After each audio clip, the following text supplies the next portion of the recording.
Welcome to EPFL's third edition of My Thesis in 180 Seconds, a public speaking contest organized in the context of EPFL's doctoral program by EPFL's Science Outreach Department and Communications Office. The grand winner will be awarded a check worth 1,000 francs, then there's 700 francs for second place, 400 for third place, and another 400 for the public vote. So my name is Hilary Sanctuary. I am EPFL's head of international media relations at EPFL. So that means I do a lot of communication for EPFL, a lot of media management with journalists. The event is bilingual, so you will be hearing both French and English throughout the evening. So you're quite numerous tonight. Thank you again for coming here. Just off the shores of Lake Geneva here in the Rolex Forum. Just to get a feel of who you are in the audience tonight, let me ask you a few questions. How many of you are pursuing a PhD or have a PhD? Please raise your hands. Okay, I think that's most of you. And then now my very next important and pertinent question. How many of you do not suffer from stage fright and actually enjoy public speaking? Please raise your hand. Okay, so I didn't see any hands go up in the speakers that are presenting tonight.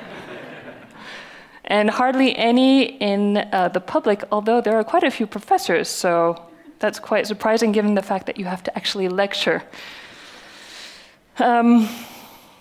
So my thesis in 180 seconds combines both the high-level scientific knowledge of a thesis and public speaking skills.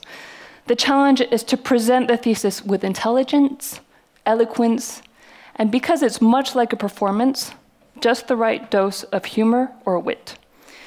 And all of this with the looming constraint of time, no more than 3 minutes or 180 seconds. The best 3 candidates will give their talks at the Swiss finals to be held at the University of Fribourg on June 7th of next year. So we have 12 candidates tonight. Their talks will be in their language of choice, either French or English, mostly English, hence why I'm giving this talk tonight in English. To get to tonight's final, the candidates have already made it through a first round. They also had the opportunity to take a public speaking course with EPFL's language course, and also a professional in the media, Etienne Duval, who apparently massacred the first draft of their presentations. Is that right? Okay, that was very timid. I only saw one yes. Etienne Duval is unfortunately unable to join us tonight. Now, please put your hands together and welcome to the floor EPFL's Deputy to the Vice President of Education and of the Doctoral School, Professor Jeroen van Hunen.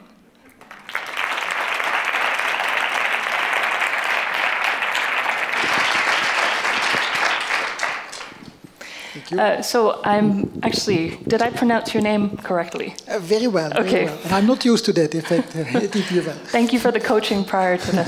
Welcome. So EPFL's doctoral school supports this event, and this has to be for some grounded reason. So as Deputy to the Vice President of Education, how do you think that participating in My Thesis in 180 seconds benefits the doctoral student? Well, I think it's rather clear. Now, by participating to My Thesis in 180 seconds, the PhD students learn really how to explain their personal contribution to a research project to a broad audience outside the discipline. Well, as we've heard, they do this during the training sessions, working with experts, and the preparation sessions to this event. And I think the professors did a lot from this during their career. For example, at a networking event or a job interview, they will be asked, what have you been doing during those years at EPFL, and what does it bring society? And very often in these situations, you only have a couple of minutes to really make your point. So I think this is really what the students learn from this championship. Are you ready for the next question? I think so. In the year 2000, yes. Professor van Hunen defended his PhD thesis, Deep Inelastic Scattering of 14N at Utrecht University.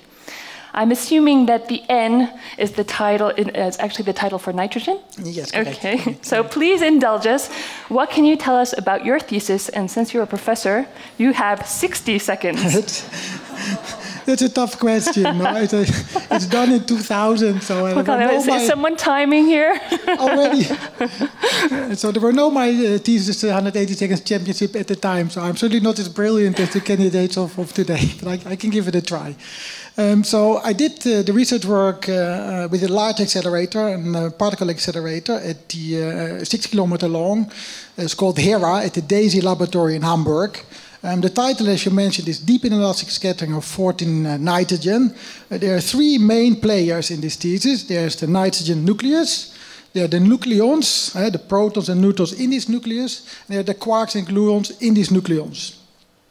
Now, by studying the hadronization process of one quark, that you knock out one of these nucleons, and it traverses the nucleus, you can get information on the quark-gluon distribution in the nucleons.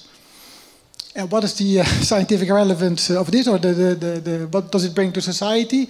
Basically, knowledge. It's really the main understanding, the understanding of the main building blocks of everything around us. So, what can be more relevant? Great, thank you. Thank you very much.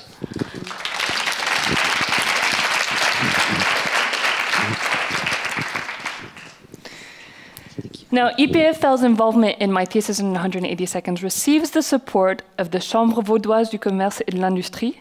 So please welcome Olivier Fontino, the secretary of the Fondation.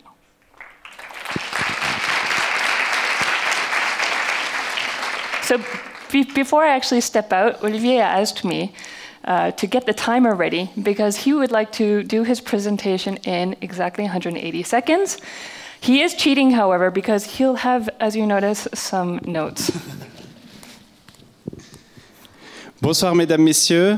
Je vais faire ma présentation en français, si vous le voulez bien, vu que c'est un concours bilingue. Et puis le challenge de présenter en 3 minutes ce que fait la Chambre de commerce et la Fondation. C'est parti, alors je me dépêche. Est déjà bien grand sans le faire en anglais. Donc je tenais à saluer aussi la présence de Madame Pugin et de Monsieur Udriot, qui sont de notre comité et de notre conseil de fondation, qui sont juste ici, et qui seront présents aussi à l'apéritif. Maintenant, vous vous demandez tous sans doute que vient faire une chambre de commerce, et déjà que fait une chambre de commerce, mais surtout que vient-on faire dans ce concours. Alors, pourquoi soutient-on ma thèse en 180 secondes? Je vais essayer de vous l'expliquer en 150 secondes.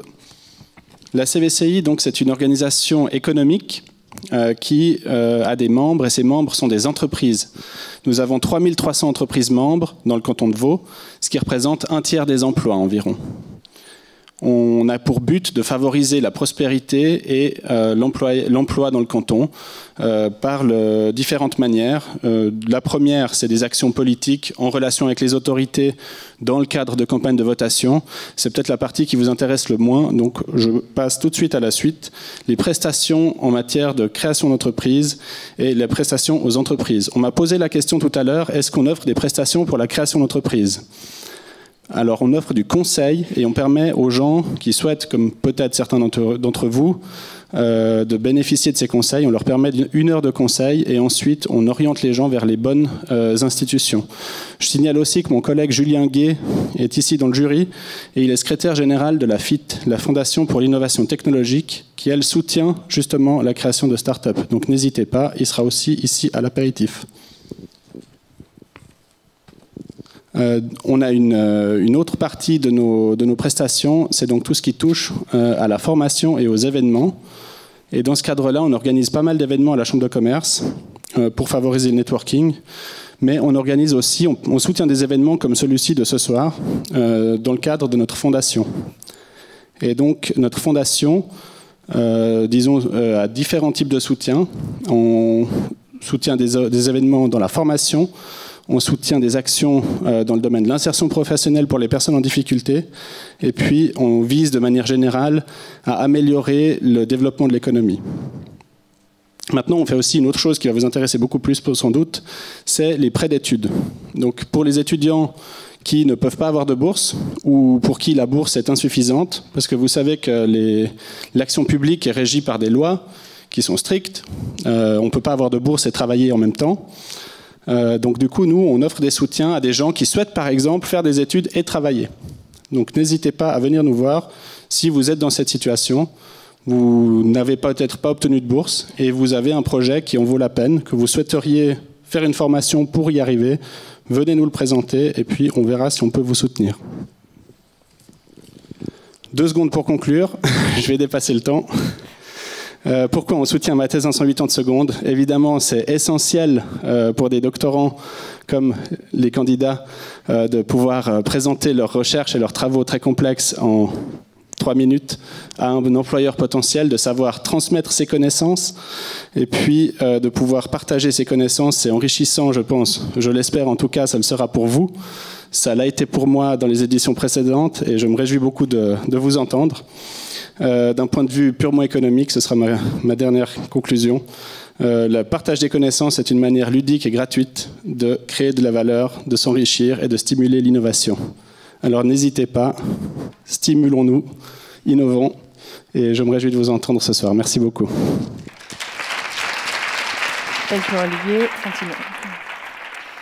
Tonight, contestants have the extra pressure of performing in front of a jury, with experts in science, in the media, and in the real world.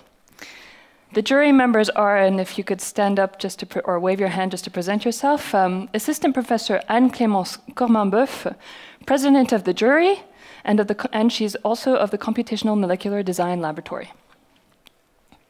Professor Catherine Hess-Belvald of the Laboratory for Topology and Neuroscience, Dr. Mauro Latuada, Manager of Technology Transfer at EPFL, Bastien Confinot, Science Journalist at the Swiss Radio and Television, in particular of the show CQFD, Bertrand Beauté, Co-Editor-in-Chief of Swissquote, and until recently, Science Journalist for the Tribune de Genève, and Julien Gay, Assistant Director of la Chambre vaudoise du commerce et de l'industrie. A few words about how the evening is going to happen. We will have 12 presentations with a short interlude after the 6th speaker. And after the 12th speaker, the jury will take a break, and you will be able to cast your vote. The winners will be announced for the public vote. The winners will be announced, and if all goes well, this will happen just before 8 p.m. For the public vote, you in the audience have only 1 vote each, so all you have to do is remember the name of your favorite speaker. You have each received a little token, only 1 hopefully, so that there's no cheating or no bias. At the end of all 12 presentations, you will be able to drop your token into a tube here on the floor that corresponds to your favorite speaker. So before we get started on the actual competition, I'd like to briefly recall the rules of the game. Each candidate must present in 180 seconds and not 1 second more their research in simple terms in front of the public and the jury. The talk must be clear, concise, and convincing, with only 1 slide as a visual aid. Finally, contestants, here's a message for you. The competition is about to begin. Maybe the stress level is high. Is the stress level high? Yeah, no, it's okay. Your nerves, they're okay? Okay. Take a deep breath and remember this. You're at EPFL, it's a technical institute, and you're at the outset of your career. You're scientists, researchers, engineers paving the way towards a future world, and for your own lives. The communication tools you have acquired by preparing this course will be a valuable asset to you both professionally and non-professionally. And more importantly, regardless of whether you win or not, the idea of success is intimately intertwined with the idea of failure. There is no success without failure. And the fact that you are here tonight is a success in and of itself. I hear some laughter over here. If you do Etienne Duval's course, then you would understand why I did it. As is well known in the startup world, and that's why I'm trying to close the loop with the fact that we're at EPFL. In the startups or in the realms of technology or in innovation and scientific discovery, success must embrace failure. And also, we have no idea what you've had to go through to get to where you are tonight. So seize the moment and enjoy giving your talk as much as possible, and good luck. So could we please, thank you.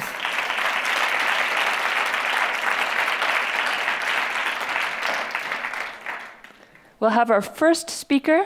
Can we please welcome to the floor, bring your hands together, for Ulfa Chelai on diffusion des ondes millimétriques par la turbulence de Bohr dans les plasmas de fusion.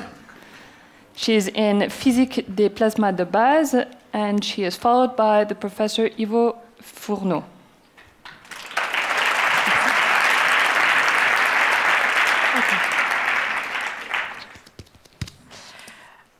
Okay, we can start. Quand j'ai dit à mon directeur de thèse que j'allais participer à ma thèse en 180 secondes, il m'a dit « Ulfa, c'est super simple. Tu n'as qu'à leur dire que ta thèse, c'est comme essayer de chauffer un poulet vivant dans un four à micro-ondes. » Bon, essayons de comprendre. Mais avant tout ça, on doit d'abord commencer par parler d'énergie nucléaire. Oui, je sais, vous avez voté la sortie du nucléaire, et c'est vrai, les accidents, on n'en veut plus. Mais si aujourd'hui, on essayait de parler d'une énergie nucléaire nouvelle, plus propre et sans risque d'explosion, là, ça devient intéressant. Mon histoire commence avec un voyage qui nous emmène loin, au cœur du Soleil. Cette immense boule de feu d'une énergie qui nous semble inépuisable. Le Soleil, on le sait déjà avec les panneaux solaires, va jouer un rôle décisif dans la transition énergétique de notre siècle. Mais si on allait plus loin, et si on essayait de s'inspirer des réactions qui sont le moteur du Soleil et de toutes les étoiles de l'univers pour fabriquer de l'énergie ici, sur Terre? Au début des années 50, deux physiciens russes, Igor Tamm et Andrei Sakharov, inventent une machine à fusion, le tokamak. L'idée est simple, garder ensemble suffisamment longtemps deux noyaux d'hydrogène pour les faire fusionner en un noyau d'hélium. Et Einstein nous l'a dit avec sa célèbre équation E égale mc2, la masse perdue dans cette réaction sera récupérée sous forme d'énergie. Seulement voilà, Tamm et Sakharov sont loin de se douter qu'ils ont initié peut-être le plus grand défi scientifique de tous les temps. Saviez-vous qu'en 1985, en pleine guerre froide, Reagan et Gorbatchev ont signé la démilitarisation de la recherche pour la fusion nucléaire? Il y a 30 ans, ils en avaient déjà compris l'enjeu énergétique. 3 ans plus tard, naissait le projet ITER, un tokamak qui démontrera en 2026 que la fusion nucléaire peut être viable. Et c'est là que ma thèse intervient. Car pour que la réaction de fusion puisse avoir lieu, il faut chauffer l'hydrogène à des températures d'environ 100 millions de degrés Celsius. Pour y parvenir, on utilise entre autres l'équivalent de 20 000 fours à micro-ondes. Les micro-ondes, comme la lumière, sont des ondes électromagnétiques. Et dans un tokamak, un peu comme on utiliserait un faisceau laser pour découper du métal, l'utilisation des micro-ondes sera chirurgicale. Le problème, c'est que comme la lumière, qui un jour de pluie ou de brouillard est diffusée dans toutes les directions par des gouttelettes d'eau en suspension, les micro-ondes dans un tokamak sont diffusées par les particules du bord du réacteur. Ce qui rend leur usage un peu plus flou et un peu plus incertain, à tel point qu'une partie de l'énergie de chauffage peut ne pas être utilisée à bon escient. Le but de ma thèse est de comprendre et de quantifier cette diffusion pour prédire la puissance nécessaire pour ITER. Donc bon, cette histoire de poulet, Ivo, moi je l'aime bien, mais je pense que j'ai pas tout compris. Et vous? Merci.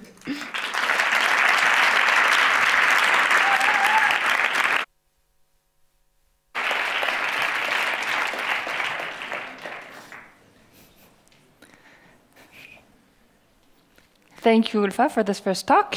Now I'd like to call to the floor Raphaël de Fondeville, please.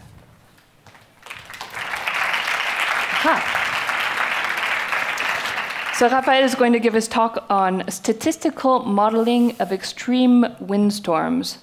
You are doing this research. Ça sera en français, apparemment. Et puis, ça fait partie, vous faites partie du chaire de statistique avec le professeur Anthony Davison.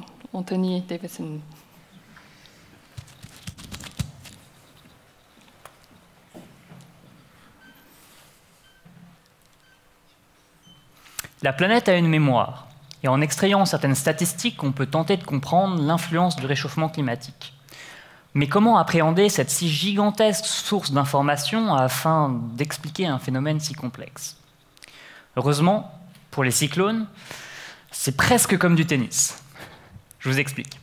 Pour cela, prenons un joueur, Matteo Donati. Vous le connaissez pas? C'est normal, moi non plus. C'est lui là, avec le t-shirt rouge. Et tout ce que je sais sur lui, c'est qu'il est classé 300e joueur mondial. À votre avis, quelles sont ses chances de victoire s'il affronte Roger Federer?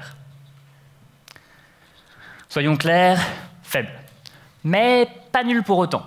En fait, la victoire de Matteo, c'est ce qu'on pourrait appeler un événement rare. Très rare. Et disons-le tout de suite, prédire le lieu et l'heure de cet événement qui serait historique, ça relèverait de la voyance. En revanche, ce que les mathématiques peuvent faire pour vous, c'est de quantifier la fréquence de cet événement. C'est-à-dire, est-ce qu'on peut s'attendre à voir Matteo gagner contre Roger une fois tous les 10 ans, une fois tous les 20 ans, une fois dans toute la carrière de Roger, ou est-ce qu'il faudrait même 2 carrières pour être témoin de cet événement? Bon, je dois vous avouer, en tant que grand fan de Roger, être témoin de sa défaite face à Matteo serait pour moi émotionnellement intense. Mais bon, ça pourrait être pire. Il pourrait perdre contre Jonas Merckx. C'est le petit jeune là-haut avec le sourire sympathique. Lui, il n'est pas classé 300e, mais 500e joueur mondial. Heureusement, plus l'événement serait pour moi intense, donc plus le joueur serait mal classé, plus ses chances de victoire diminuent. Et puis bon, Roger ne jouera peut-être jamais contre aucun de ces deux joueurs. Mais est-il pour autant possible de trouver la fréquence associée? En d'autres termes, est-il possible de trouver le lien entre intensité et fréquence, représentée ici par la courbe bleue? C'est cette question qu'une branche des statistiques qu'on appelle la théorie des valeurs extrêmes cherche à résoudre. Et ce qu'elle nous apprend, c'est que plus l'intensité augmente, donc plus le joueur serait mal classé, mieux on connaît ce lien entre intensité et fréquence. Bon, pour le tennis, on sait faire. Moi, dans ma thèse, je cherche ce lien pour les cyclones de très forte intensité.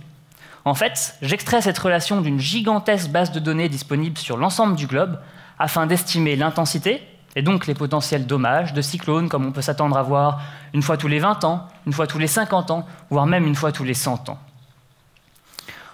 Ma recherche vise donc à trouver les lois statistiques nécessaires afin, à terme, de mieux comprendre l'impact du réchauffement climatique et donc d'en limiter l'influence sur notre environnement. Voilà. J'espère en tout cas que grâce à ces 3 minutes ce soir, la prochaine fois que Roger perdra un match contre toute attente, vous pourrez vous consoler en vous disant que grâce à sa défaite aujourd'hui, on en sait un peu plus sur les cyclones. Merci.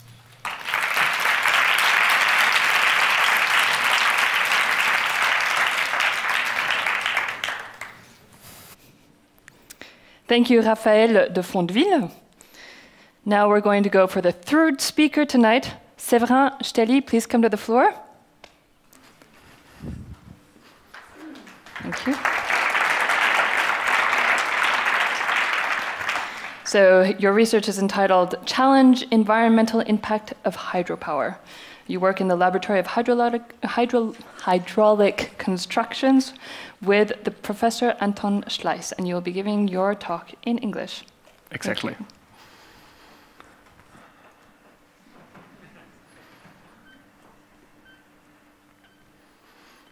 Do you remember what happened exactly 2 days, 6 months ago?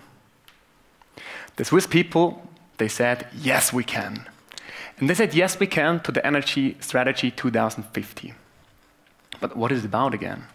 Well, basically, we have to shut down our 5 nuclear power plants and replace them with renewable energy technologies, such as wind, solar, and also hydropower. And especially, as we heard in the first talk, solar power has a very big potential. So you can mount these panels everywhere, on houses, on cars, whatever you can think about. But right now, at 6:30, it doesn't produce 1 kilowatt hour because there is no sun. So what we need batteries. And the big batteries in the electricity system, they are storage hydropower plants. You can see here an example, it's a top view photo, and it's really great. Because you put a wall at the end of a valley and you store the water, which is melting and in summer and in fall from snow and ice, and also you capture all the rainwater. And once electricity is used, you produce them. It's great. It's not great because James Bond jumps off it, but it's very cool because you can have really flexibility and can use electricity whenever you need. And if you look again at my slide, you don't see that not everyone is so happy. So for example, Mr. Fish in the top left corner has had better days already in his life. And if you look downstream, where your turbine and the water re-enters the river, there is also not all lorries are happy, because they're kind of taken on a roller coaster whenever the operator decides to produce electricity. And this is exactly where I come into the game. I'm not kind of a fish baywatch or something similar. I take care of the habitats, of the space where these fishes and these animals, they live. So in the first step, I go through the river and I assess the habitat diversity. Therefore, I cross the river at multiple cross sections and measure flow depth and flow velocity every meter.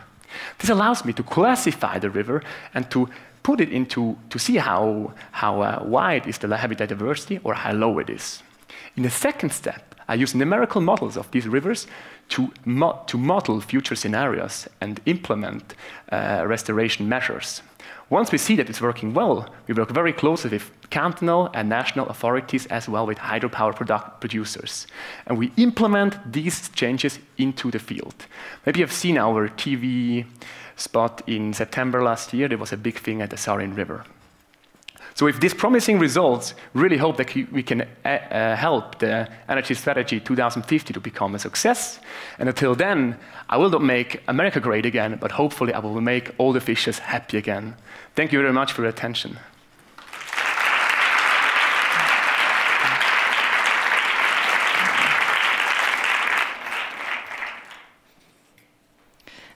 Thank you, Séverin Steny.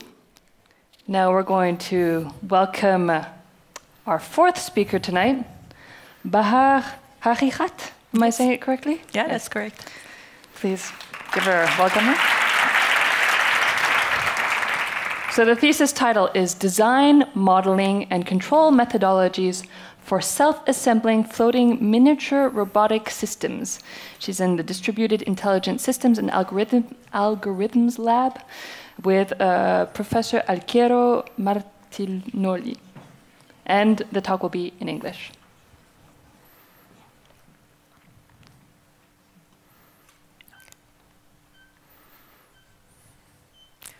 Do you know how we managed to put so many different functionalities into our mobile phones over the past 20 years? One reason is that we learned to make smaller and smaller electronic components and to use special tools to assemble them together into a tiny but versatile device. However, assembly gets more difficult as we reduce the size of these components. To illustrate the difficulty, I would like you to imagine putting on boxing gloves and then trying to build Legos. Pretty tough, right? Well, just like the example of Legos and boxing gloves, as we try to make ever smaller components as big as only a few atoms, our tools for assembling them together seem more clumsy and inefficient. But there is an alternative way for building things, and that's what my research is about. We may put the idea of having an assembly tool aside and let the building blocks put themselves together. Let them self-assemble into the structures we want. Actually, nature has always been building things this way. From gigantic galaxies down to the base protein structures in our bodies, there is no assembling tool putting these building blocks together. Now the question is, can we learn to build things the way nature does? To answer this question, researchers from almost every imaginable field are studying self-assembly. In the case of my project, I study self-assembly as a roboticist. My building blocks are the cubic 3 centimeter size Lily robots, which are specifically designed for this research. Lily robots float in water and are driven around by the flow in the environment.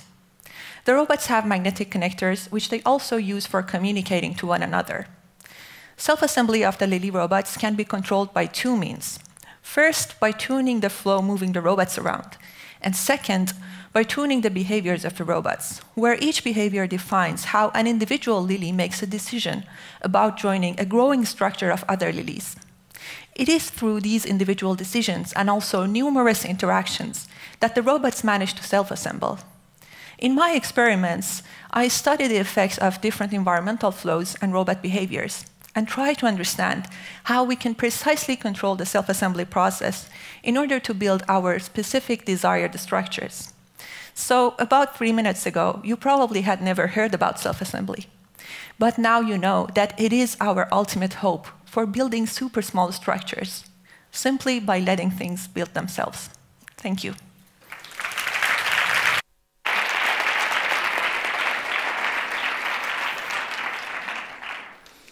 Thank you, Bahar Harirat, again.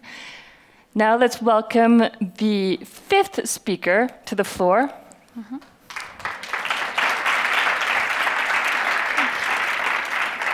Anush Chepino-Pepe? Yes. Okay. Understanding the malaria parasites. She works in the Laboratory of Computational Systems and Biotechnology with Professor Vassili Atsimanikatis. Yes.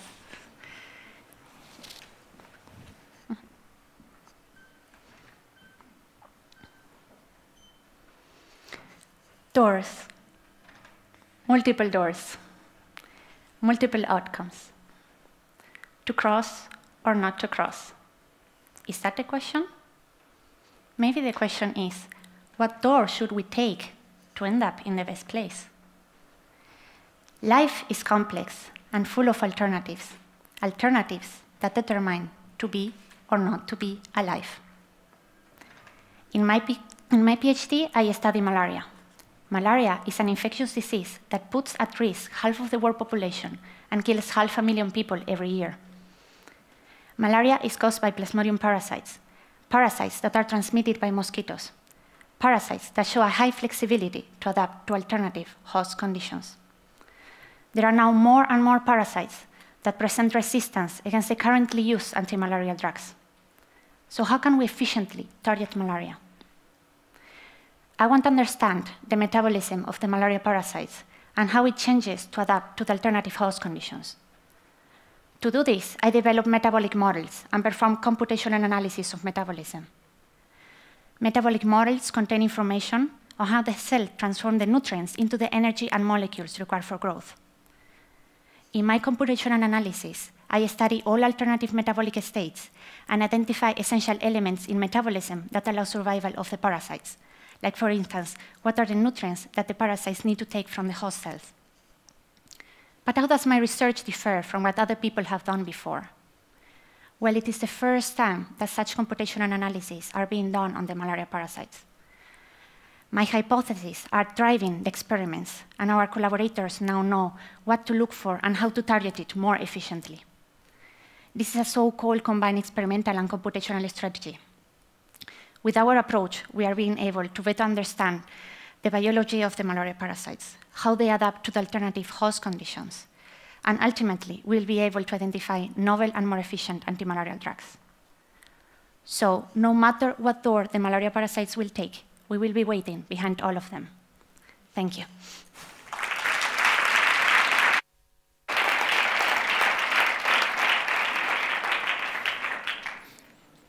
Thank you, Anush. Now let's welcome the next speaker, Evgeny Grushkov, to the floor, please.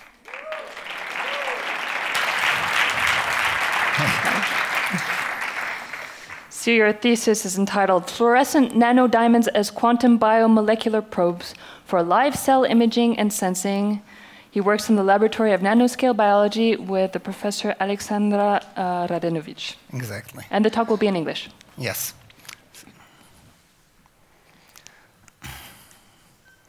So good evening, everyone. I'll talk a bit about science fiction. Do any of you remember the movie Fantastic Voyage? No?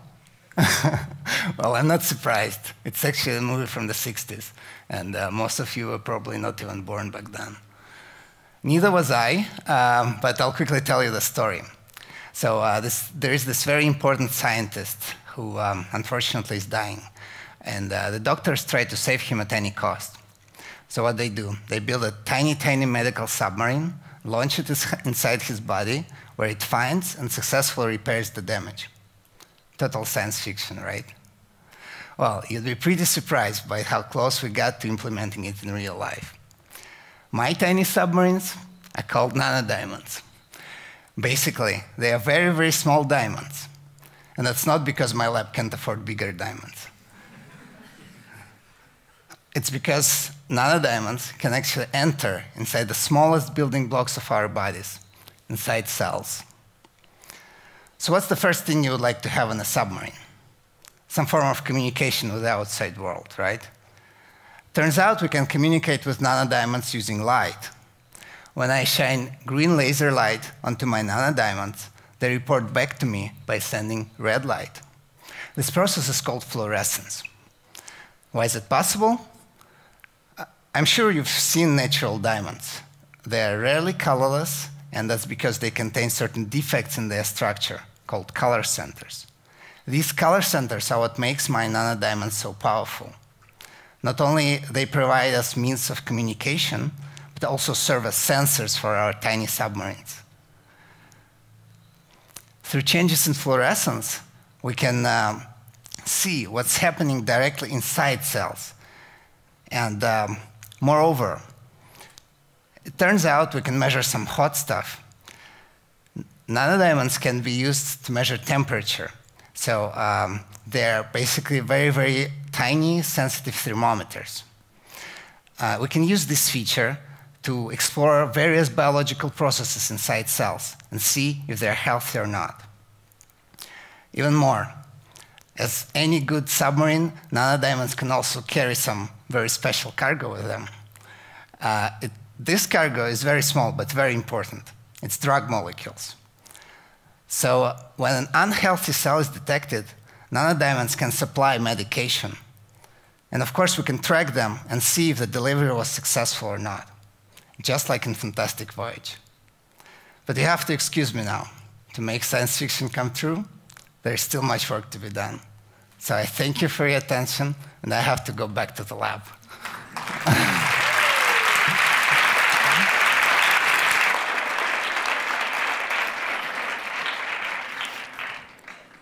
Thank you, Evgeny, for that last talk before this little interlude. We will watch a short movie featuring Amel Coad, who is with us in the audience tonight. I don't know if you can raise your hand or stand up. He's over there.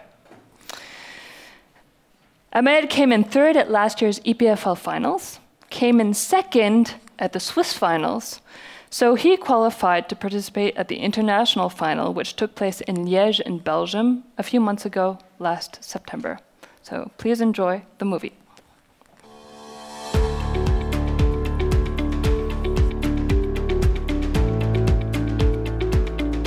3, 2, 1, top.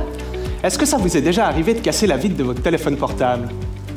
Moi, je l'ai cassé après 2 ans. Si vous êtes dans un bar et que vous devez raconter votre thèse à quelqu'un, comment est-ce que vous allez le faire? Imaginez, vous faites une rayure sur la carrosserie de votre voiture. Et comme par magie, cette rayure cicatrise et disparaît, après quelques minutes seulement. Quand je me suis inscrit, c'était un peu avant l'été, et la première étape, c'est d'avoir un séminaire à l'EPFL. Et là, on a eu la chance d'avoir Étienne Duval, consultant à l'RTS. Ça a été relativement dur, parce qu'il est arrivé et il a, on va dire, un peu descendu notre présentation. Et au premier abord, on s'est dit, ouh là, notre présentation, elle n'est pas bien, en fait. Et en fait, c'était pas du tout le cas.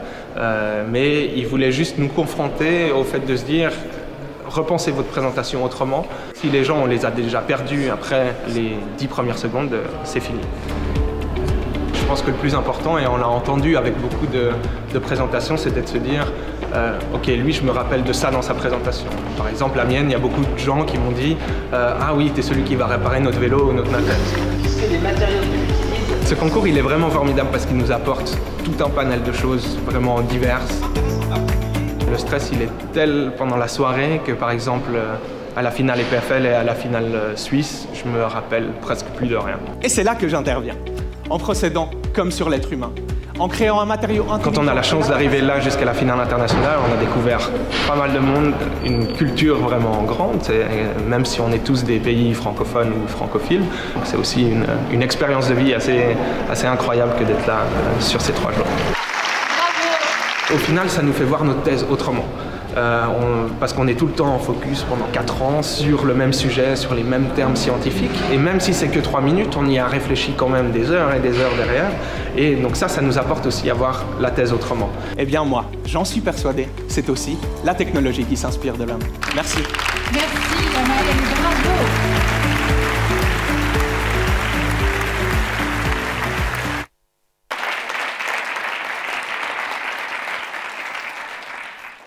So that's something to look forward to, perhaps. So I'd like to welcome to the floor the next speaker, speaker number 7, Lucas Grugnat. Okay. Okay. the title of his thesis is Les nanophiles et leur direction de croissance, façonnage d'une plateforme quantique ordonnée des laboratoires des matériaux semi-conducteurs with the professor Anna Fontcuberta, and he will be giving his talk en français.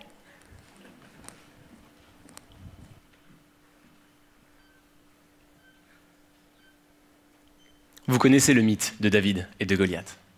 Il y a bien longtemps, lors d'un combat certainement très important, d'un côté vous aviez Goliath, grand, musclé, mais un peu brut de décoffrage. Et de l'autre vous aviez David, petit, mince, certainement anémique, mais David avait une tête qui fonctionnait bien. Et armé de sa fronde, il sut lancer un petit caillou là où Goliath a eu très mal. Il sut frapper là où il fallait. Prenez maintenant un calcul, un gros calcul, que vous n'arrivez pas à résoudre, et prenez votre ordinateur. Pour approcher à une solution, vous avez plusieurs manières de procéder. Soit vous construisez un nouvel ordinateur, plus grand, plus cher, plus puissant, mais dans ce cas-là, vous allez certainement arriver à une limite. Cette limite, elle peut être humaine, financière, ou pire, théorique. Ou alors vous repensez votre outil, et vous construisez un ordinateur très performant pour résoudre le type de problème qui vous intéresse. Ça, c'est la stratégie David. Face à Goliath, c'est la stratégie des ordinateurs quantiques. Et grâce à ça, on pourrait résoudre des problèmes qui actuellement nous prendraient 10 000 ans en quelques minutes. Alors voilà, du point de vue de la théorie, ça va plutôt bien. On a des belles formules, on a des beaux papiers scientifiques, sauf qu'en pratique, c'est pas exactement ça. Il nous manque la brique de base, il nous manque l'équivalent du transistor dans l'ordinateur classique. Il nous manque la plateforme sur laquelle coder l'information quantique. Ma thèse consiste donc à mettre le quantique en pratique, de construire la plateforme révolutionnaire de l'ordinateur de demain. Alors là, je vous demande là, ma plateforme, elle ressemble à quoi? Elle est grosse, hein, puis elle tire des éclairs et tout. Alors pas du tout. Chaque élément est plus petit qu'une bactérie. Et ce sont des cristaux parfaits que l'on fait pousser. Ces cristaux, on les appelle les nanophiles. Nano, ça vient de nain, hein, c'est tout ce qui est petit et mignon. Et fil, parce qu'ils sont beaucoup plus longs que larges. Et de par leur forme, hein, de par leur facteur, ils ont des propriétés particulières vis-à-vis de la lumière. Ils sont capables de l'absorber, de la stocker sous forme d'énergie et de la réémettre de manière contrôlée. Et grâce à ça, en choisissant sa lumière correctement, vous pouvez coder une information différente dans chaque nanophile. Sauf que voilà, pour aller chercher l'information efficacement, il nous faut une grille, il nous faut quelque chose d'organisé. Et la nature, quand elle fait croître des cristaux, elle donne plutôt quelque chose qui ressemble à l'image de gauche, complètement désordonnée. À partir de ce moment-là, mon travail, c'est de comprendre ces lois qui régissent la croissance des nanophiles, de l'utiliser intelligemment et de faire pousser dans un réacteur des nanophiles, tous bien alignés, tous bien verticaux, à l'image d'une pelouse de Suisse allemand. J'espère que je vous ai convaincu que le futur nous réserve des puissances de calcul immenses pour des problèmes encore irrésolus, et j'espère que je vous ai convaincu ce soir, tous ici, que pour y arriver, ça ne va pas être la taille qui va compter. Merci.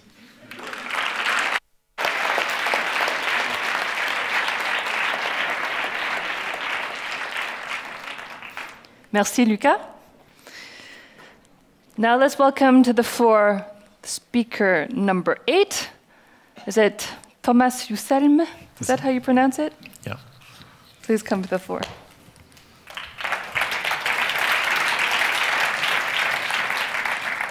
So the title of your thesis is LCA-based exploration method for the early stages of low-carbon building design of the Laboratory of Integrated Performance in Design under the Professor Marilyn Anderson, and Laboratory of Architecture and Sustainable Technologies with also Professor Emmanuel Ray. And you will be giving your talk in English.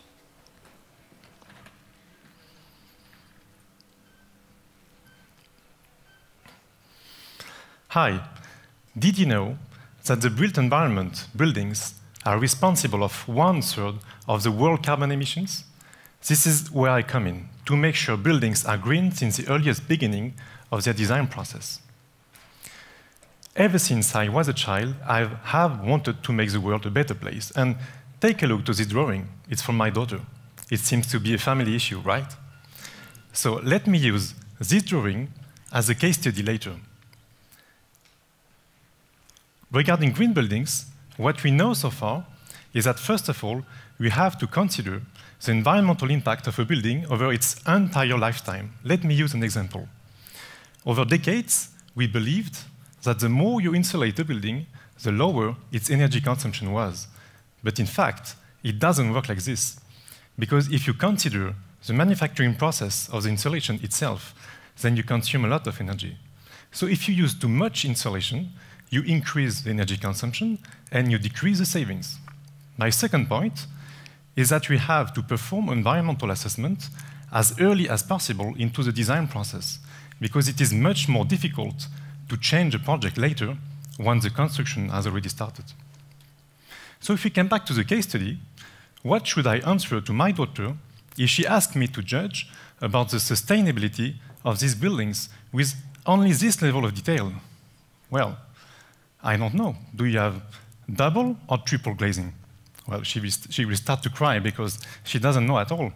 But she still wants to know if she's following the right direction. So this is typically the kind of situation every architects and engineers have to face when they start the design process. And no offense to my kids, because everyone has to face this. So this is all about my thesis. My research proposal aims to tackle this issue by answering the thousands of questions of my daughter. Like, what if I build in wood?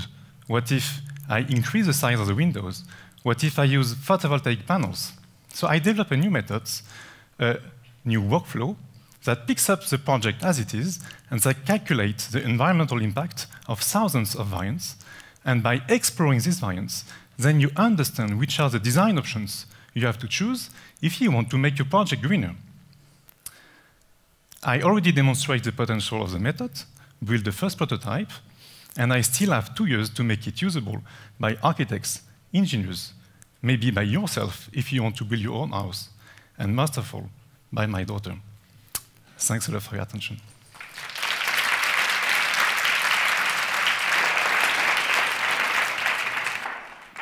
Thank you, Thomas.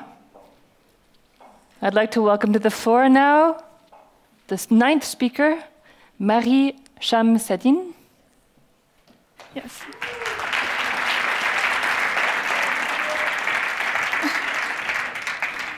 So your thesis is entitled, okay, you have to stay in the red. Yeah. Your thesis is entitled Role of Hormonal Contraception on Breast Cancer Risk. You work for the Swiss Institute for Experimental Cancer Research with Professor Catherine Briskin, and your talk is in English. Thank you.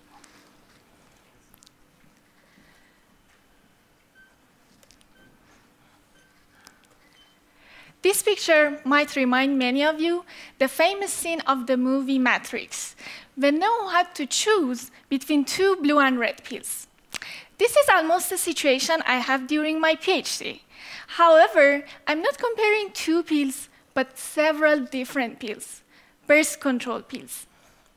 The most common method of birth control among young women is using pills, which expose them to synthetic female hormone.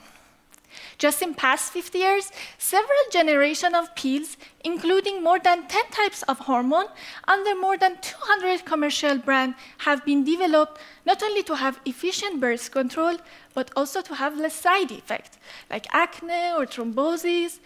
But how does synthetic hormone affect a woman's breast? Well, statistics say using birth control pills increase the risk of breast cancer. But in most of the studies, the type of the hormone was not taken into account, which is a problem, because some of the hormone might have higher risk, some of them might have lower or no risk, and even some of them might be protective, and the statistics just show the average effect.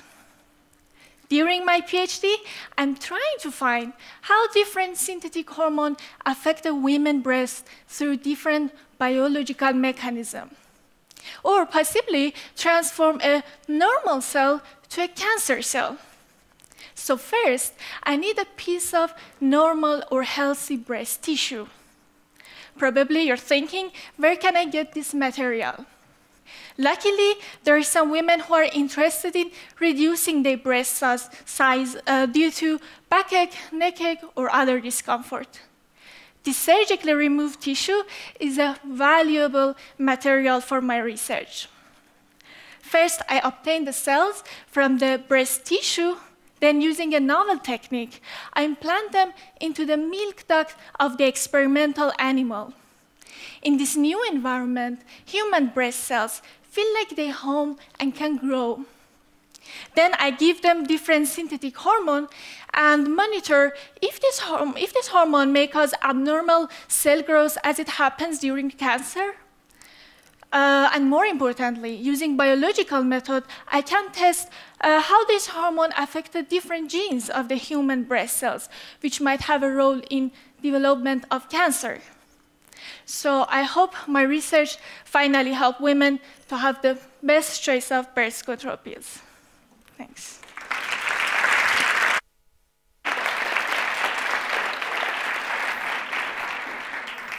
Thank you, Marie. Now I'd like to invite to the floor the 10th speaker of the evening, Scott Linder. So the title of your thesis is Non-Invasive High-Resolution Near-Infrared Imaging of the Neonatal Brain Based on Time-Resolved Single-Photon Detector Arrays. Advanced Quantum Architecture Lab, that's where you work? Yep. With the Professor Eduardo Charbon. Charbon, okay.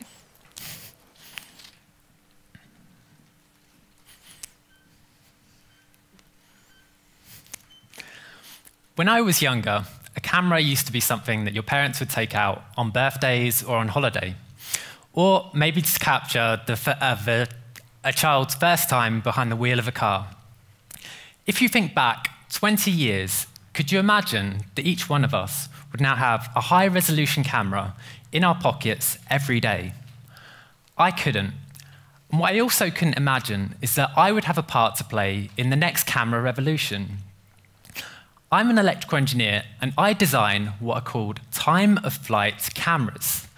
And what's special about these cameras is that we first emit pulses of light from a laser onto the scene that we'd like to image. Some of this light is reflected from the objects in the scene and returns. And the really clever part is that we can very accurately measure the time it takes light to travel. This is the time of flight. And since we know how fast light travels, we can determine how far it has traveled.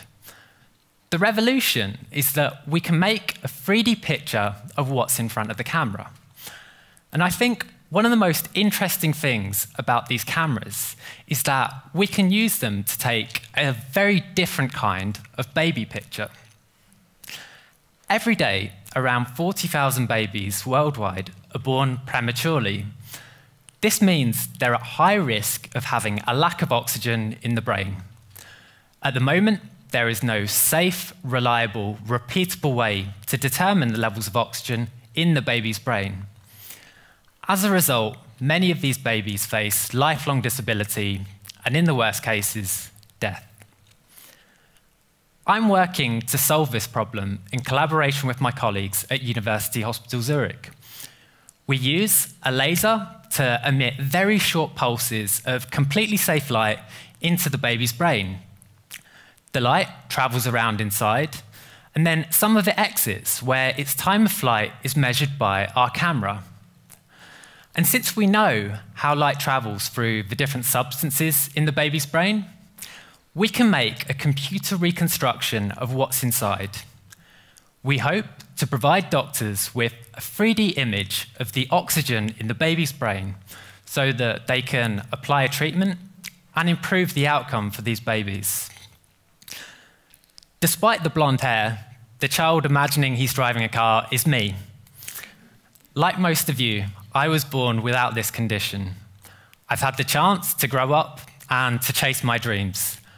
My hope is that with our research, more babies will also get that chance. Thank you.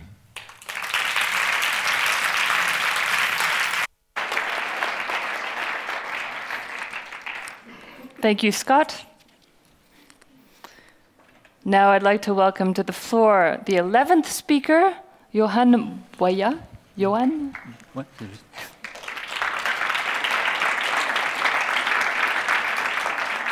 Donc le titre, c'est Métabolisme du cerveau durant l'activité cérébrale mesurée par IRM7T.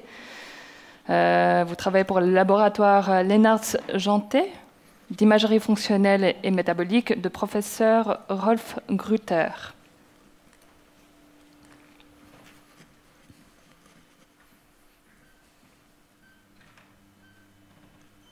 Statistique intéressante, 100% des gens dans cette salle ont un cerveau.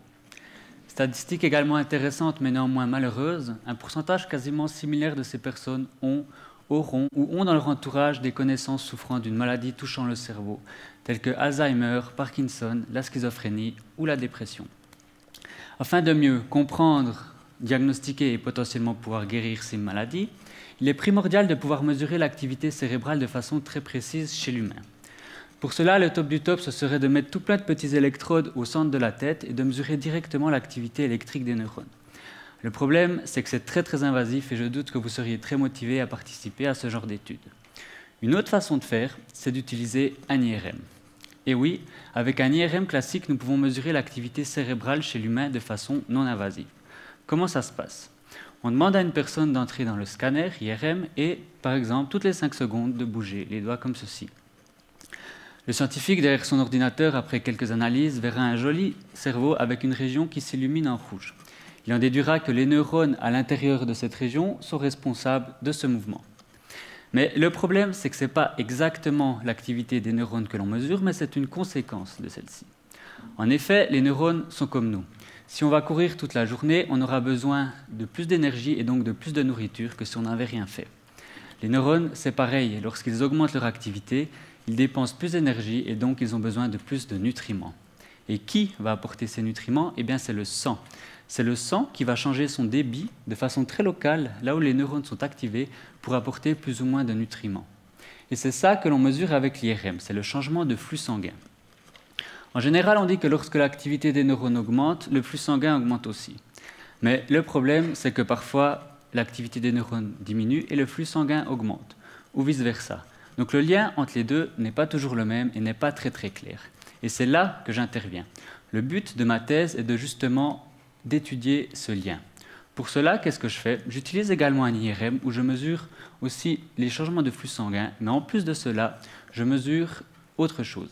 Je mesure la concentration de petites molécules qu'il y a dans le cerveau qui sont impliquées soit dans la création d'énergie, soit dans la transmission d'informations d'un neurone à un autre. Certaines de ces molécules vont activer le neurone suivant, d'autres vont inhiber le neurone suivant.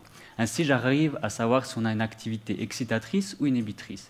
Et donc, en corrélant ceci avec les changements de flux sanguin, je peux mieux comprendre quel est le lien reliant les deux, ce qui peut contribuer à une meilleure utilisation de l'IRM pour mesurer l'activité cérébrale dans le cas clinique. Merci.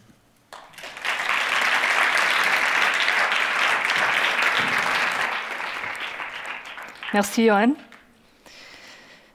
Let's welcome to the floor the 12th and last speaker of the evening, Simone Haag. Yeah.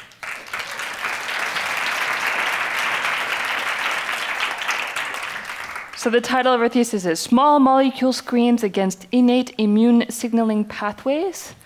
You work at the Global Health Institute with Professor Andrea Ablasa. Correct, yes. And your talk is in English. Perfect, thank you.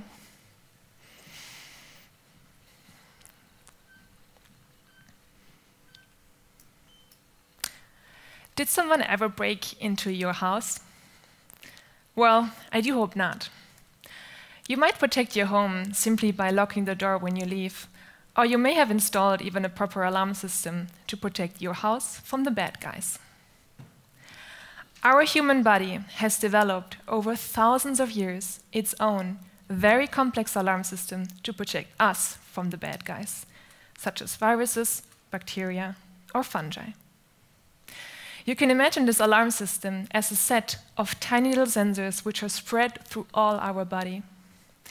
These sensors act like little spies, so they are able to see, attract, and catch, for example, an invading bacteria. Once that happens, it starts triggering an alarm system, which releases a huge army of immune cells, perfectly able to kill the bad guys. In some people, however, these sensors can somehow be misregulated. So even though there is no bacteria present, these sensors constantly ring alarm. And that's actually a huge problem. What happens is that these people are unable to control their army of immune cells, which then starts to fight against something which is actually not there. So people suffering under these so-called autoinflammatory diseases are often born with these misregulations and may have in mild cases only skin rashes. However, in extreme cases, these people develop severe neurological damages in their brain and spinal cord, leading to severe disabilities. Some of them don't even make it through their childhood. In my lab, we are focusing on one of these little sensors, which is known to cause, if misregulated, a variety of autoinflammatory diseases. Based on this, we are wondering ourselves if we can find a drug which very specifically binds this misregulated sensor, and by doing so, simply turning it off. So in order to find such a drug, we developed a method which you can picture as finding a very unique puzzle piece fitting exactly the structure of our misregulated sensor. So in order to find such a drug, we developed this method, and we could show for the very first time that we are indeed able to turn these misregulated sensors off. We are currently extremely excited about these results, and we're hoping to develop this as fast as any possible for an actual treatment for people suffering under these autoinflammatory conditions. Thank you for your attention.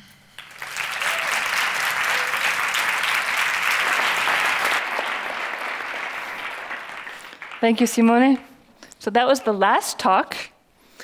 I have to say I'm impressed that no one went overtime. That's a round of applause right there.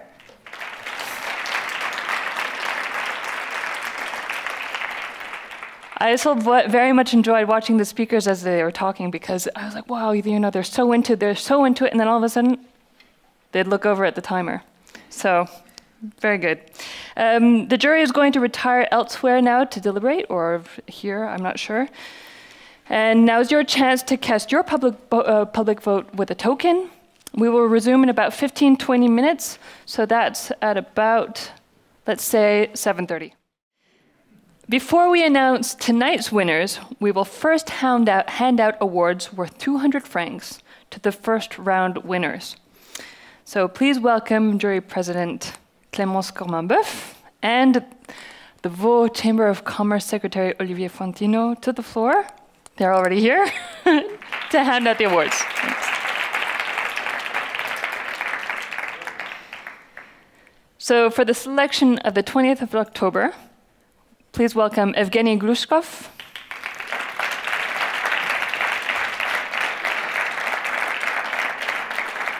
And let's just remind us what the title was. It was Fluorescent Nanodiamonds as Quantum Biomolecular Probes for Live Cell Imaging and Sensing. Yes? Yes, correct. And I'd just like to say, we don't have the microphone. Do we have the microphone? I don't. I'll go get it. So I actually went to the public speaking course with Etienne Duval, and my classmate was Evgeny, and I learned that Evgeny actually likes to ballroom dance. So I was wondering if you could say a few words about where you're from and why you decided to do this. Sure. I think it's on. It's yeah, it's working. I come from Russia, but I actually was born in Uzbekistan, so it's where I started dancing, and I continued throughout my studies at the university. So I met actually my wife at ballroom dancing courses. She's here in the auditorium. We came together to EPFL, and we continued to dance throughout our studies. And I really enjoy it. I think it gives you power to continue your research, and yeah, sometimes to get rid of all these scientific thoughts. And did you think about dancing my PhD? That's also a competition. Yes. In fact, as you asked, I did think about it, and I think it's an amazing competition. And maybe in a couple of years, we'll try that. Okay, great. Thank you.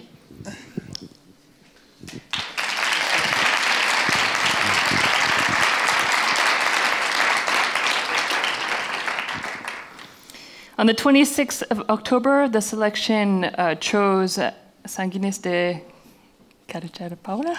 I guess her first name is Paola, but she's not here tonight, so she will not be receiving her check.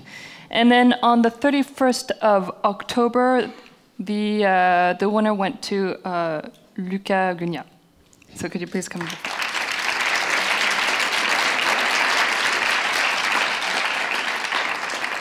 So the title again was Les nanophiles et leur direction de croissance, façonnage d'une plateforme quantique ordonnée. Est-ce que vous voulez raconter quelque chose? Vous venez d'où? Alors, je suis franco-suisse, mais en fait, je voulais raconter une petite anecdote par rapport à quand je me suis inscrit. Alors, en fait, à la base, on était censé être 2 participer. Puis, je lui avais dit, ouais, je me sens pas trop de participer tout seul, ça te dit qu'on se participe ensemble? Et il m'a dit, yeah, sure, let's go, let's do it. Puis, je me suis inscrit, et puis je vais le voir le lendemain de la deadline, et je lui dis, c'est bon, tu t'es inscrit? Il m'a dit, ah non, man, no, I couldn't. Du coup, Et il est d'ailleurs ici ce soir. Applaudissez Won Jong, s'il vous plaît.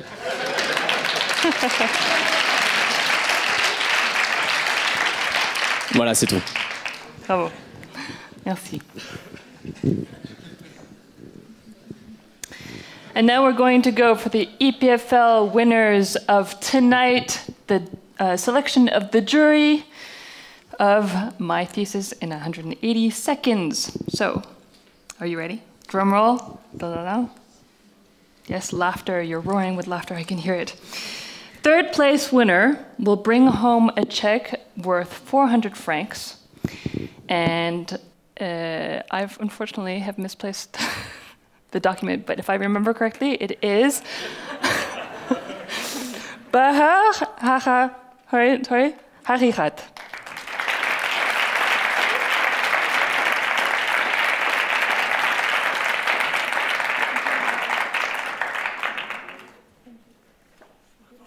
So congratulations. If you want to tell us a little bit where you're from. Sure. So I'm from Iran, and what more? Well, how did you decide to do? So yeah, I mean, I actually participated in the first edition of the competition back in 2015. And I mean, I really enjoyed the course. I was really inspired by that, the course we had with Etienne. And I mean, this is very different from the normal talks that we give, you know, at conferences or, you know, in our lab sessions. So yeah, it's really interesting when you somehow zoom out from your research and from all the details and then try to communicate what you do to the public. So yeah, I think it's really important to to be able to do this. And I'm really happy that well, the jury liked my talk. And well, I would also like to thank my advisor, Professor Alcario Martinoli, who's also here tonight, for the amazing opportunity to work on this project. And yeah, thank you, everyone. Thank you. And the second place winner is, drum roll, Evgeny.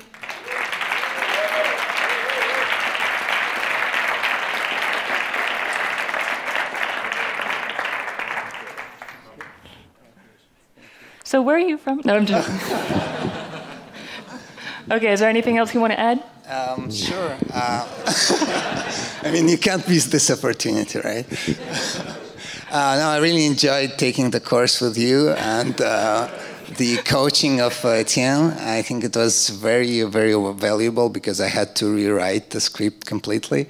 I had 5 versions of it before the training, and then I made 6th version.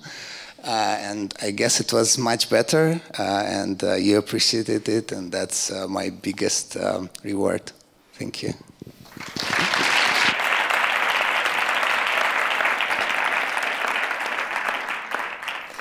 And the first place winner, je devrais dire le gagnant, c'est Lucas. À nouveau, oui.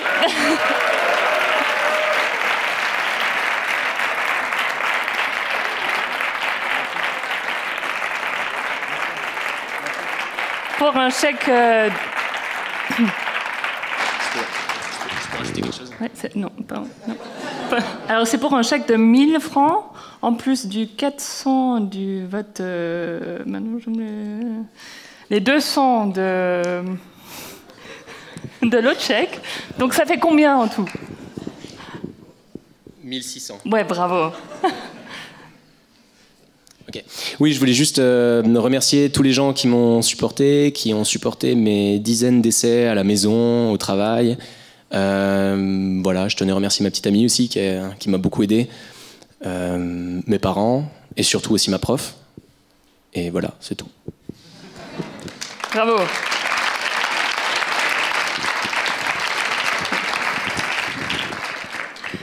And now for the final vote, it's the public vote, worth 400 francs, and it goes to also Lucas.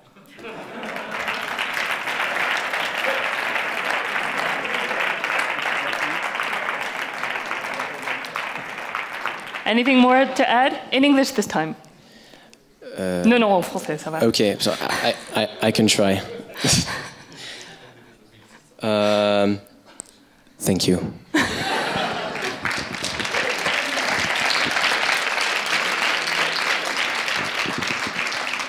Okay, so now everyone has their prizes, but everyone gets a certificate. And now we're going to hand out your certificate for having presented and having participated in my thesis in 180 seconds. So I'd like to invite in order, Ufa Chelai.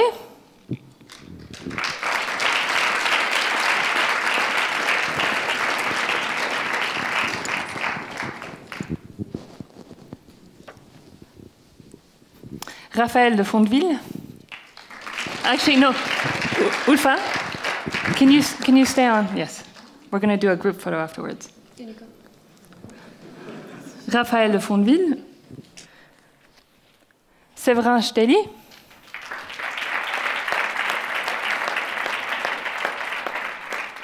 Bahar Harirat.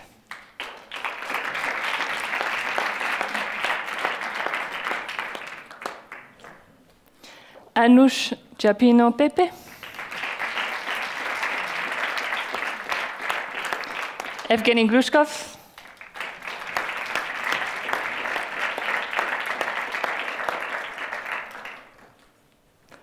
Lucas Gugnat.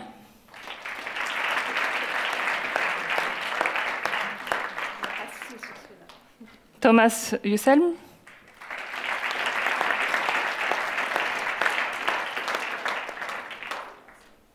Marie Chamseddine.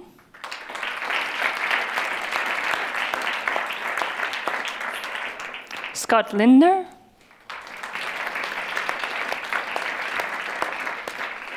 Johan Boya.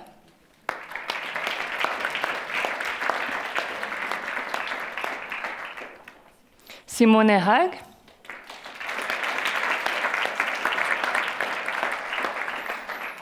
So congratulations to you all, and congratulations to the 3 winners who will be going to the Swiss finals at the University of Fribourg. Now I'd like to invite the speakers to the floor. No, not the speakers. I'd like to invite the members of the jury to come and join us for a group photo.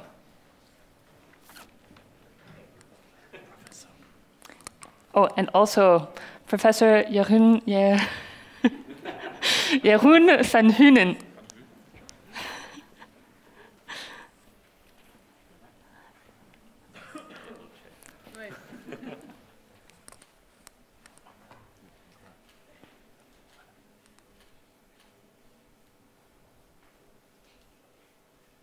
C'est bon? D'accord, très bien. Thank you very much. Big hand, a round of applause for everybody.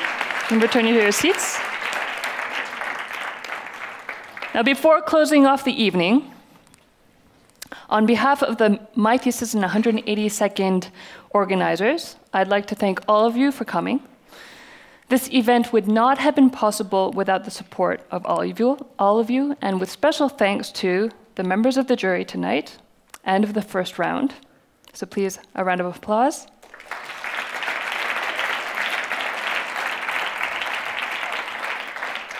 Our sponsor, la Chambre vaudoise du commerce et de l'industrie.